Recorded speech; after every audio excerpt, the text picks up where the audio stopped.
பொருளாதாரம் நன்றாக இருக்கு, வேலையில் அமோகமான மாற்றம், அமோகமான முன்னேற்றம். அப்போ ஒரு சின்ன சின்ன உபாதைகள் இருக்கத்தான் செய்யும், மனுஷனாக இருந்தால் நோய் இருக்கத்தான் செய்யும். அதனால் 6 நாளில் தனுசு ராசிக்கு 6ஆம் இடம் ருண ரோக சத்துருஸ்தானம், 4ஆம் இடம் நிம்மதி. அப்போ நோய்க்குரியவன் பிரச்சனைக்குரியவன் சுகஸ்தானத்தில் இருந்து எப்படி இருக்கும்? சுகம் இருக்க ஒன்று மாத்திரம் நல்லது நடக்கும்.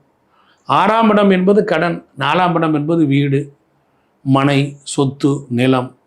அவன் உச்சம் அடைகிறான்.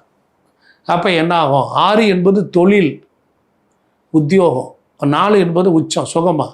அப்போ வேலையில் இது வரைக்கும் இருந்த கசப்பெல்லாம் நீங்கள் இப்போ சுகமாக இருப்பீங்க, ஒரு நிம்மதியாக இருப்பீங்க.